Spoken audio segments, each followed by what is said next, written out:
Olá, aqui Sérgio falando. Tudo bom com você? Comigo tá tudo bem, espero que com você também esteja. No vídeo anterior, eu comentei sobre o modelo bombeiro executivo. Esse modelo é inspirado nas técnicas que os bombeiros utilizam para combater e controlar incêndios. Fazendo uma análise desse modelo, eu percebi que é possível utilizar essas mesmas técnicas para aqueles incêndios que acontecem em nossa vida ao longo do dia a dia. No vídeo anterior, eu apresento uma visão geral do modelo e, a partir de agora, apresentarei pequenos vídeos de 15 minutos, onde eu explico cada etapa do modelo e como que você, na prática, pode fazer uso das técnicas que ali são apresentadas e dos conhecimentos que ali são trazidos para lidar com os conflitos e pequenos incêndios do seu dia a dia. Se você acredita que esse conteúdo é importante e ele pode ajudar também outras pessoas, e obviamente se você também gostou desse conteúdo, faça a gentileza de deixar seu like e compartilhe com quem você acredita que poderia ou deveria ouvir esses conselhos. Olá, aqui Sérgio falando.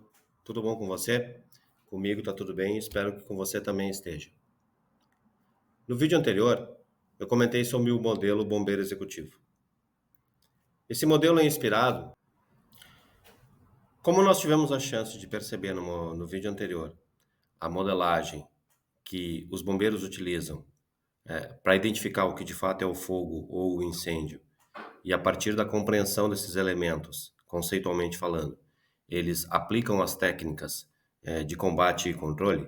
Então, recapitulando, todo bombeiro profissional que tem o domínio da técnica e pratica essa competência de controlar e combater incêndios, ele sabe que a centelha é apenas o fator físico, por assim dizer, que dispara o incêndio.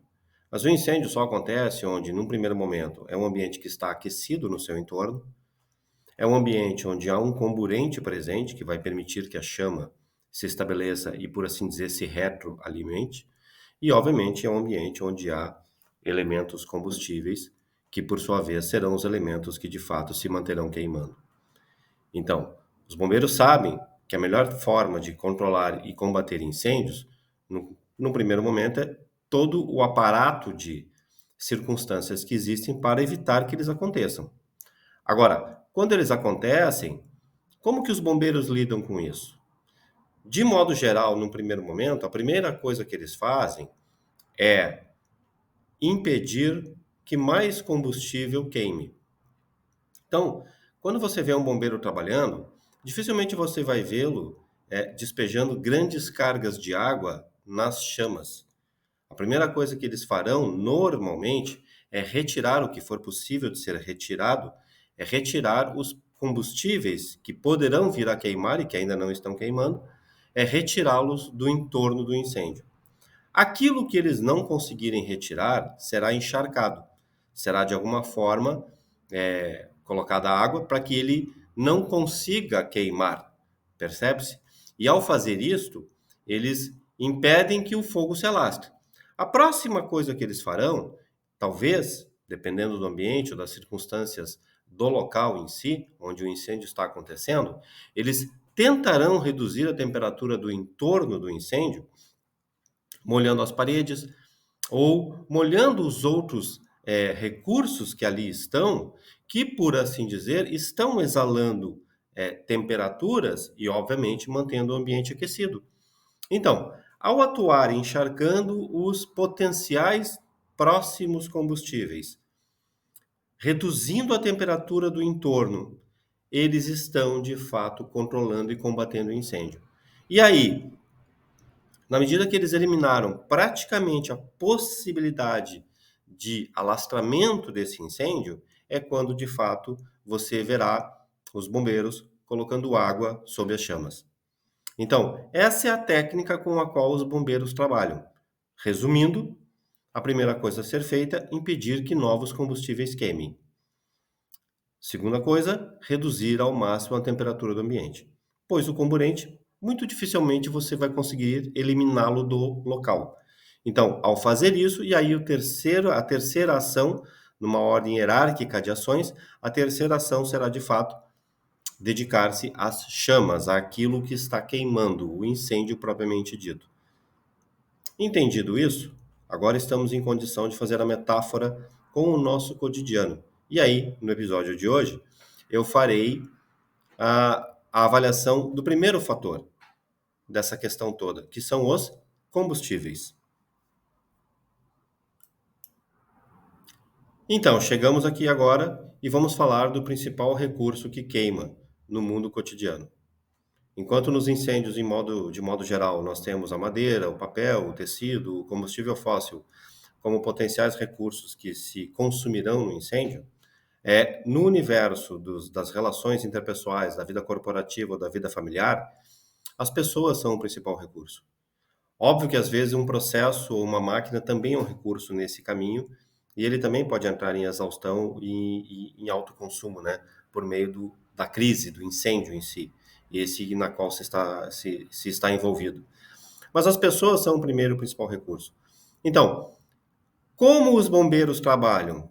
Nós vimos agora há pouco que os bombeiros, primeira coisa que eles fazem é salvar próximos recursos combustíveis de queimarem.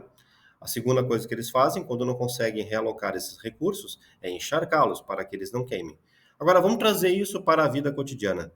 Ora, bolas, num ambiente corporativo, vamos imaginar um departamento onde trabalham 6 pessoas. E um problema acontece. Obviamente, as 6 pessoas não são totalmente envolvidas com o problema. Não raro, muitas vezes, apenas uma ou duas pessoas têm envolvimento direto com o problema.